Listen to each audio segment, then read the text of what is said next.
Hey everybody, welcome back to the One Up FBA channel here on YouTube. In this video, this is a presentation I gave to our wholesale program members. I hope you guys enjoy. If you have any questions about the topics we cover in this video, leave them in the comments below and I'll be sure to help you out. So let's get into the video. We're going to cover leveraging and utilizing your suppliers and also just overall winning in 2024. I figured first call of the year, let's kind of get in the right headspace essentially and what we can do to implement some changes.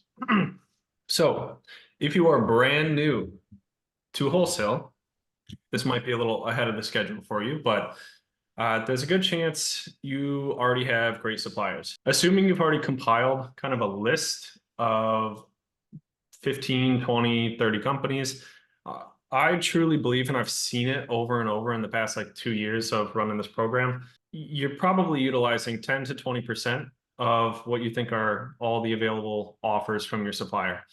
And we have a lot of other group calls going into like Smart Scout Deep Dive. But here's the thing. In the next 5 slides, we're going to go over the following: supplier green flags, why we delay lowering prices on purchase orders, supplier test buys, growing your catalog with that supplier, and vetting the data. If you're new in the program, you're going to hear me say data a lot. If you've been around, nothing new to you. Overall tips to winning. So supplier green flags, this will be uploaded, so you guys don't necessarily have to take notes, but if you want to. Overall responsiveness, like I'm just giving you kind of the blueprint of the best companies I work with, and they all do these things. Pulling your order in a timely manner. Now that would change if you're doing like a back order, you got a couple week delay. Quick to resolve issues, willingness to negotiate on larger purchase orders. This one is, I think, critically important. Now, if you are going to the trade show, let's say ASD coming up in, I believe, March, one of the questions I like to ask them is kind of like I call it the staircase approach. Hey, if we buy a few cases of something, where would you be at on price? Okay, if we buy a pallet of something, what does that look like? If we buy half a truckload, 14 skids or 12 skids, or a full truck, can you guys work with me significantly on price? Some companies it's not like linear, it's just a flat pricing no matter what you buy. It's very hard to continue to grow with them. You don't have to completely rule out those suppliers, but you're only going to find what you find, and that's probably just what it is. Does that make sense, guys? Like if you don't have the ability to scale out your purchase orders and get discounts, it's still a decent company, but the 10 items that work for you is probably the 10 items that work for you. There's not a whole lot else there. So willingness to negotiate is huge. If you're going to a trade show, ask them those questions ahead of time. Pretty good indication if they do volume discounts. So free shipping is a big bonus, and products are frequently in stock. Ability to back order or special order. This is huge. I'd say like 15%, 20% of the items I currently carry are back ordered or special ordered, especially coming into a season. Place a large order, seasonal product that lands at the right time. Let's say toys, you pre-order them in August, they land, come October. This is a huge one. So why we delay lowering prices. Now, if you're kind of already in the game doing 50, 100,000 a month, you guys know this, but this is kind of a hybrid call just to start the year. So if I gave you guys 2 choices, you can have 50 bucks right now, or you can have $1,000 in 4 weeks. Pretty straightforward. This is the way we need to view these relationships with these suppliers. So we have to delay the instant gratification for the best pricing, the highest margin. That's going to happen when you start placing, 5 pallet orders, 10 pallet truckload orders. That's really where I saw a huge change in my ability to negotiate with these suppliers realistically around like the 20K range. I know that's a lot of cash. If you're just starting the business, it's okay. You can slowly roll the money over time, and we're going to get into kind of how we can leverage some capital here soon. But really, like a $15,000 to $20,000 order is when you can really start like taking specific products and making offers. So like, hey, I'll take 500 of these, but we need $1.50 off, and you'll have a good success rate with that when you start getting kind of above the 10,000 range. It just gives your supplier more money to work with. So if they have a small profit on that, the more we spend, the more they can work with. So instead, focus on testing the most amount of SKUs to get the most data. This is a data business, and I have a good slide coming up for that, kind of within this topic. So here's a real list I had my VA put together from a supplier's website. And one thing I want to point out, so let's just kind of go through this. If you're having a virtual assistant pull data, these are kind of the critical data points you need. So ASIN, product IDs like UPC, brand, title, you guys get the point here, sales rank. Now, this is all manual sourcing. So this is providing my virtual assistant a login to their web, like to a supplier website. That's another thing I want to mention. I seem to find a lot of success when getting a UPC price list, like an Excel file. A lot of companies, that's how they operate. But some of my best companies, they just have everything on their website. It's up to date, it's accurate. And what I find is it typically seems like those suppliers, the products I'm buying from those suppliers, they have less competition. Nobody wants to do the work, right? They don't want to hire a VA. They don't want to have somebody go one by one on the website. They see a bunch of product. They're like, oh, I can't scan the website. And then they go work with another company. The gems are on those websites. So this is something my VA put together, and you'll see a couple red dashes here. So what's important? There's already some good leads, like this top couple, $2.60 profit, 25% margin, 50,000 rank in automotive.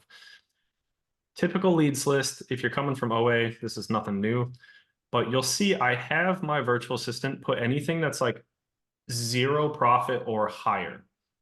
The reason I do this is because if a virtual assistant is going through a supplier catalog or working through, let's say, the automotive section of your supplier's website, they give you a login. We don't want to skip these because 0 profit could be a couple factors. Temporarily on a price decline, right? Too many sellers. So could we pick it up when it's a $3 profit? We don't want to lose track of the lead. These prices, you could basically take the ASINs your virtual assistant found and your cost of the product, and you could run that through a spreadsheet scanning tool every month, and it's going to produce different products at the top of the list. So supplier test buys, growing your catalog with that supplier. So a test buy can be as simple as 12, 24, 48 units. Don't overcomplicate it. Some people think you got to buy 500 pieces of something. In my business, I'm literally buying in like case pack quantities. So that if it's a higher dollar item, like in the summer, we sell some like barbecue equipment, and I was testing a whole bunch this past season, and a lot of that stuff was like $50 a piece. I only bought 6 of them. I bought 1 case. So 6, 12, 24. So if you're trying to hit the minimum order quantity, so brand new supplier, not very good pricing. How do we hit the MOQ of like $1,000, $2,000? Consider selling the product on higher average sale price listings, which is going to be your 2-packs, your 4-packs, your 6-packs. You're going to find these mainly by manually searching Amazon. So go on Amazon.com, typing in, I don't know, Cetaphil 16 ounce, right? See if there's a 2-pack of 2 16-ounce Cetaphils. This is pretty standard stuff, but the ability to hit the MOQ, like you don't have to buy a ton of different items from your supplier. You can just buy 500 pieces of like one item and bundle it into a 5-pack. And you only have 100 sellable units, but that was probably a $3,000 order. So hitting the MOQs is easier when you start bundling. We don't want to sell 1,000 units of a $1 product. That's what I'm getting at. Consider using a tool like Smart Scout to search the brand. So if you're testing a bunch of items from a supplier, you notice, hey, a couple of these sold really well, or maybe they're really profitable. Look at what brand that was, go back to the supplier and see all the SKUs they carry of that brand. And we can filter that out. There's a really good group call from actually 2 weeks ago that was a whole Smart Scout breakdown that's right in the course. So vetting the data from the test buys. If you guys are not using Seller Board or Inventory Lab, 100%, I would recommend doing so. I use Seller Board, basically tracks your data, your margin, ROI, number of units sold on a daily basis. You need to be auditing this every day. This is critical. You're running a sales-based business, a product business. We need to know what products are selling well, where our inventory levels are on each product. I'm speaking ahead here. What's working well, what's not working well. So now we have the data to confidently reorder like 3 to 4 times. So if you did a test buy and it sold out in a week, the only way we know to reorder or can confidently reorder like 4, 6, 8 weeks of inventory is to do these test buys, pay attention to how the product's sold. If it's a little low margin, when you make the jump into ordering 4 weeks of inventory, let's say you ordered 50, now you're ordering 200. That's when we call the supplier, try to knock 5, 10% off, and that's where you see the margin increase. So pretty straightforward in terms of negotiating. Test buy, extrapolate through the number of weeks, call your supplier, negotiate a little lower for buying more. A lot of that was rinse and repeat from back in September, but this is all brand new stuff moving forward. Overall tips to winning. Understanding your supplier's strengths and weaknesses. What I mean by this is a lot of brands a supplier carries are not really their bread and butter. They are just getting everyday average pricing on it, maybe just general wholesale pricing. As an example, one of the pet and outdoor kind of companies that we do great with, they carry a few local brands that are, when I say local, stateside. So the brand is actually manufactured within their state. It took me like a year to stumble upon these products within their catalog, started selling them. I realized, why are these so ridiculously profitable? Come to find out, the brand headquarters is 30 minutes away from my supplier, and they are the only supplier in the US that partnered with the brand. So having these conversations with the sales rep, do you guys carry anything specifically that does really well for you, or that you just know you have some of the best pricing on? You can ask these questions to a sales rep. Here's some other good questions. Are they offering, if we don't ask these questions, these opportunities are not just going to naturally come up. So are you offering any promos this month? Do they have any excess of specific products that they may be discontinuing from their catalog? Any closeout opportunities? Closeouts are okay as long as you're buying from a good source, good chain of custody. Clearly communicate to your supplier what it is that your business needs. I would say this is the biggest difference from when I was selling maybe 50 to 100,000 a month compared to 200, 300, and so on, 1,000 per month, is calling my sales rep and just being very straightforward about, hey, we need X amount of this product per month on a monthly basis. Is this something you can bring in?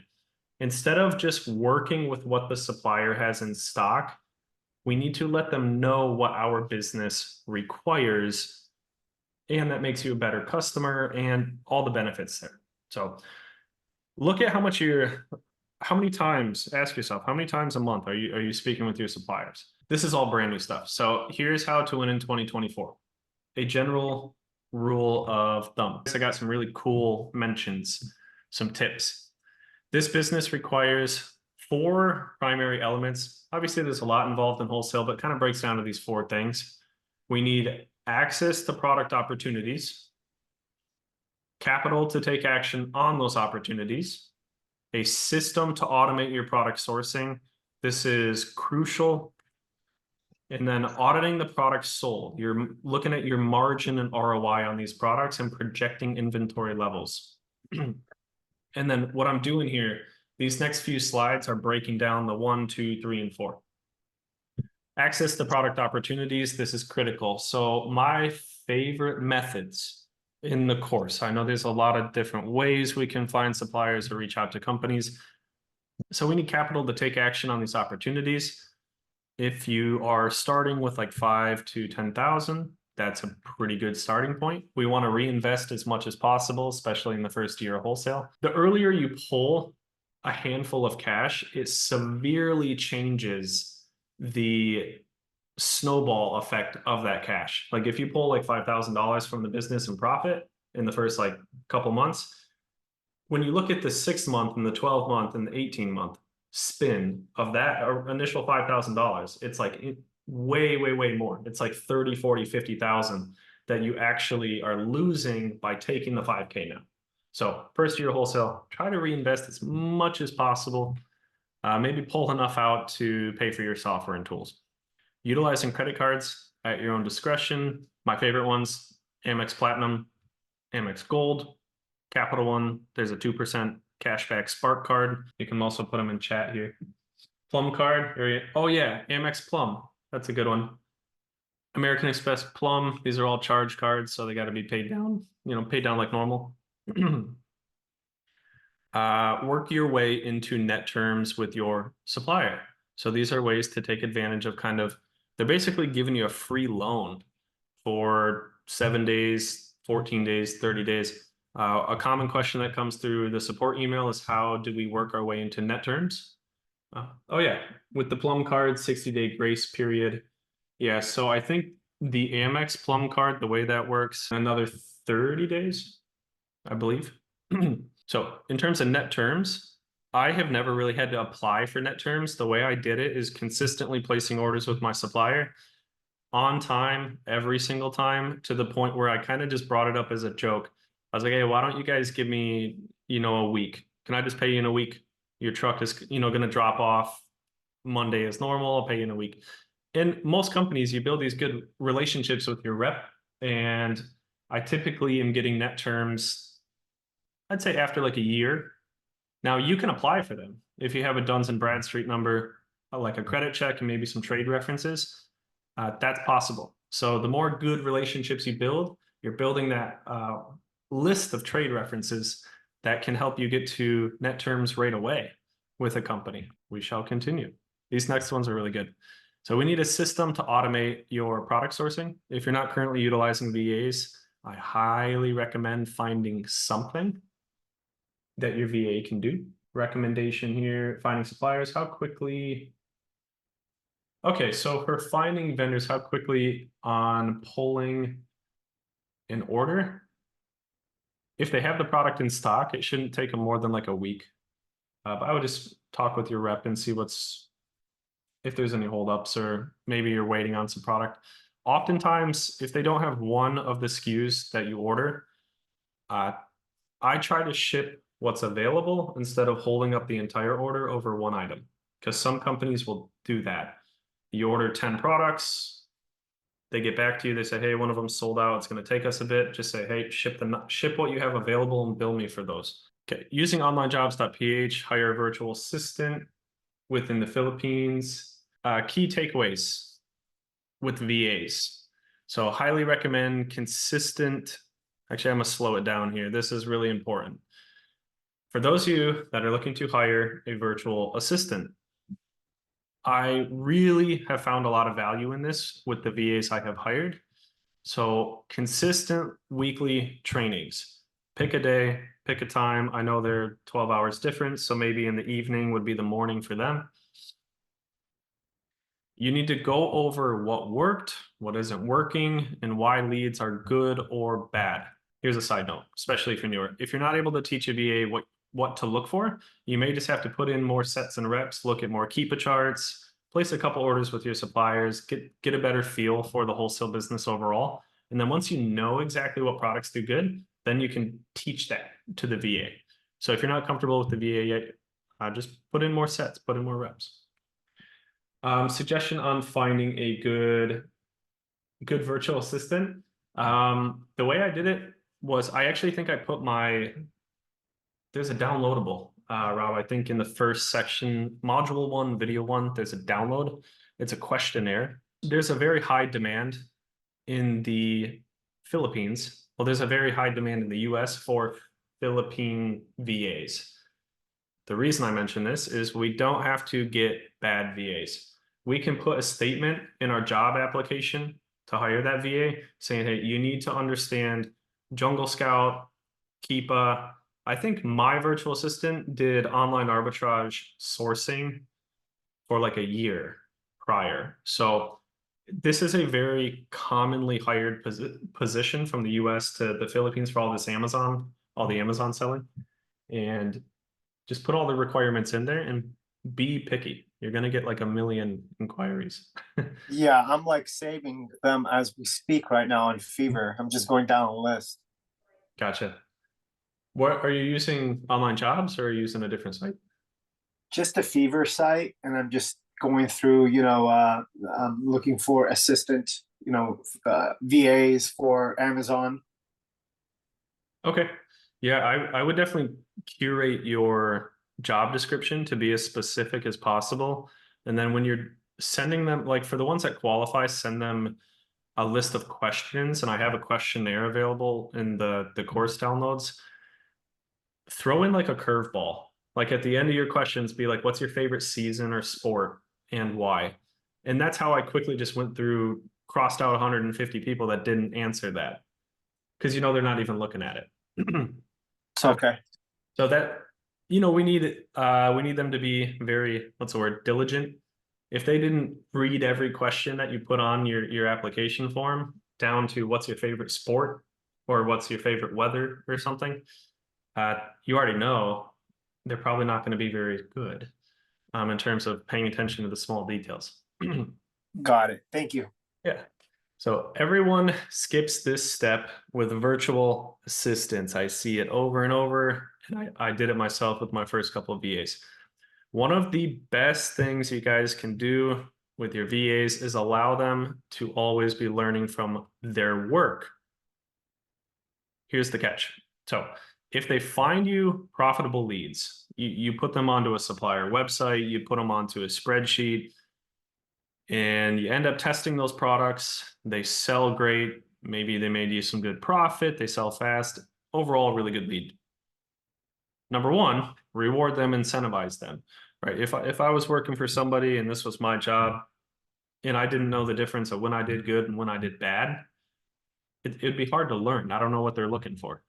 Number two, review the good products with them. Like mention, hey, you found this lead. I appreciate it. And here is the more in-depth version of what I'm saying here. Your VA's work is very front-loaded. We have backend data. So when a product sells well and it's a lead from your virtual assistant, so they found the lead, you bought it from your supplier, and you're happy because you're making money on it. You have to think that's a very one-sided scenario. You are happy. They know nothing about how the product sold. So show them how many you bought, how quickly they sold, and you can even tell them, I tell my VA, hey, these are actually making $3 a piece and they cost me 5 and it's a lead you found. And because of that, here's an extra $50. Here's an extra $100. If they don't have any conclusion to their work, right? This is why I'm saying they find the leads, but they don't know how the leads are selling. If they don't have any conclusion to their work, they will never get better. So we as a seller have all the data and more. They're giving us leads. We sell the product. We have our profit loss, our margin, our ROI through seller board. We can see all this. They're not able to. So your VA does not, they're only working on front-ended information like Keepa and listing data. So it's important on a weekly basis to review the good and the bad product. Hey, this product lost us $1 each. Let's take a look at Keepa. Why did this happen? This product made us $3 each. Take a look at Keepa, look at competitive sellers and trends, and see what happened. We got one more question. Just to add to that, Yeah. so, if we think about, what motivates people, it's kind of that, Mhm. autonomy, mastery, type of thing, right? And, they can just source for you forever, but you know, how do you get them to grow? Well, the next stage would be actually being a buyer, right? So they could actually now take over the job of putting together potentially draft purchase orders, Mhm. right? That actually removes you from the business and you can just now review these things. Um, you know, and that just comes over time is as you're kind of teaching them about what's working, what's not, they start to learn kind of the, you know, day-to-day type of stuff around, you know, because really they don't even need access to, you know, Amazon or anything like that if you're using something like Seller Board. So that's kind of like the next step, you know, once after they're, you know, they're sourcing, you trust them, you've built that relationship, they can now start to become kind of an associate, you know, buyer or, you know, something along those lines to help you, you know, kind of take that off of your plate. 100%. That's a good mention, Matt. That's what I have my VA working on. So we kind of went through this process, started sharing more data. They got so good at sourcing. I'm like, you could technically just pull together these POs and then I do a final review. We submit them and good to go. Okay, I have a question slide, I think, after this one. So auditing the product sold, margin, ROI, and projecting inventory levels. So you need to spend time every day going through your repricing software. I think even if it takes you a couple minutes, make sure everything, your min and maxes, sometimes you can raise your maxes and make more money. So kind of diving into your top selling product, paying attention to, you know, did 3 or 4 people come off the listing, and sometimes your repricing software can be I wouldn't say demise of a product, but I have many times not paid close enough attention. 3 or 4 people sell out on a listing and you're selling it at 15 bucks, but the next seller above you is at 18.50.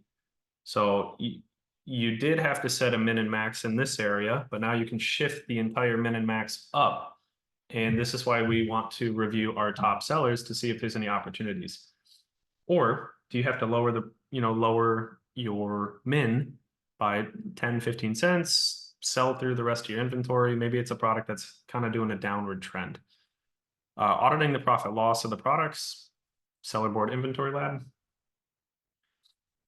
Analyzing new products you want to buy. I do this every day. So I'm looking through vendor catalogs, supplier websites, paying attention to the leads my virtual assistant found, and find a reason to pick up the phone, call a rep, new company, etc. Every day I try to spend at least probably 5 to 15 minutes on the phone. So call a supplier, just whatever, new company, current company you work with. Are there any product specials? Is there any product coming in anytime soon? Or, hey, we used to sell this product, you haven't had it in a while, is it coming in? So this is how we like keep tabs, right? We got to keep tabs on being the first person to get the product. So make offers and take shots. Pick a specific item that you're looking to go pretty deep on. Let's say you ordered 200, they sold in a week. It's time to bump it up, order 800 of those.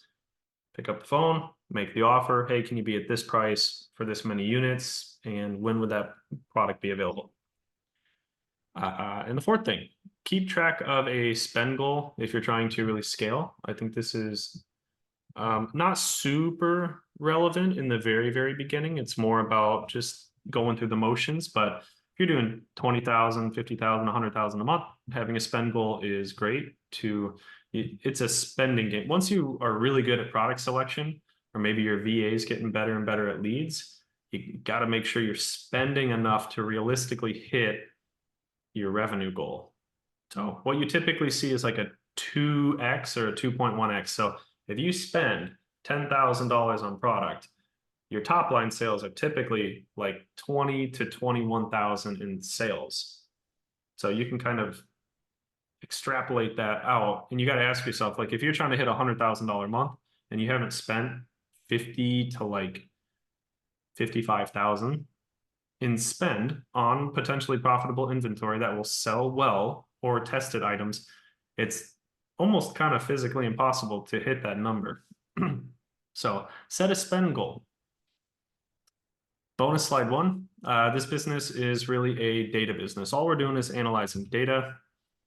I used to believe it's a product business. you know, chasing the best product. What's the best product? I want the best product. This business is a data business. You're analyzing product trends. You're looking at your profit and loss every single day, making sure you're making money or breaking even, and then can negotiate, right? We need to make sure we're headed in the right direction. Analyzing competitive sellers, variations, sales velocity. It doesn't really matter what you sell, it matters how you sell. It's the systems you follow within your business. Bonus slide 2. This is all kind of random stuff, but just cool. I wanted to like add them in here. What helped me scale really was delegation. So hiring virtual assistants, training them well. Warehouse staff. If you don't want to have a warehouse, find a good prep center that you can work with. Software, repricing. So instead of repricing your stuff all day, have a repricing software. It'll automatically change within your min and max. Access to capital.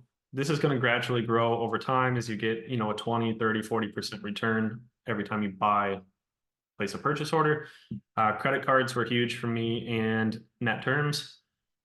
And yeah, pretty straightforward. Showing up every day. Big thing, if you're trying to hit big numbers in this business, you got to remove the emotion from what needs to be done and just show up every day. Fail fast, learn faster. These small little hurdles are mainly just lessons. And this is just a completely true statement I want to share with you guys. I know very few people who stuck with wholesale long-term who have not grown a sizable business on Amazon. If you stick to it for a year, you're going to grow into year 2, and it's going to even grow into year 3. First like 6 months, kind of rocky. You're learning what's good, what works, what sells well. After the learning curve, yeah, it just takes time. I think this is, final slide here. And I will quit yapping. We're opening up to Q&A. Test, fixate, extrapolate. So test as an example here. 10 SKUs that look good from a supplier. Maybe your VA has found them.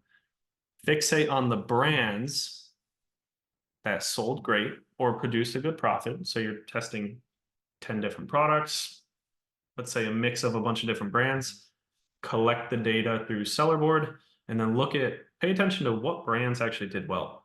As an example, let's say you're working with a grocery company and you test a whole bunch of stuff and you notice these really high, very profitable, good sellers. And it's like these seasoning products, like seasoning for food. And it's the same brand. Like 2 of the 10 have these, they sold really fast. They made a good profit. Focus on those brands. Extrapolate. So we fixate on those brands, and then we do a deep dive on a tool like Smart Scout. Or just manually source on Amazon. Let's say, what's a spice brand? Spice Supreme. I think that's a popular spice brand. Spice Supreme. Go on to Amazon, type in Spice Supreme, look at the top listings where Amazon themselves is not completely dominant. We see that the buy box is mostly third-party FBA or FBM sellers. So test, fixate, extrapolate. And we need to start carrying more and more SKUs of those couple brands that we noticed did very well. Questions? How often do you go through, I guess, like, do you ever go through like your whole catalog to Obviously paying attention to seller board on a daily basis, but depending on I kind of use seller board and my repricing tools together, where if I know, because in seller board you can see a product is heavily in stock. Let's say you have 100 in stock, and yesterday you sold 5 of them, today you sold none. Why is that? I jump over to my repricing tool and I'm focused on those products and trying to get you could just be a few pennies outside of the buy box on a lot of stuff. Yeah, that's kind of what I've been doing. I was just wondering, like, how often do you do that? Yeah, every day. So analyzing the product, going in there, making some changes. For the most part, you're typically bringing a product down a couple pennies. That's just kind of the nature of the beast. Might have to go down 5 cents, 10 cents, but. All right, guys, so I figured I would wrap it up there. The next 30 to 40 minutes of the call, we just talked about those specific topics. It goes into an open Q&A We have a great group discussion.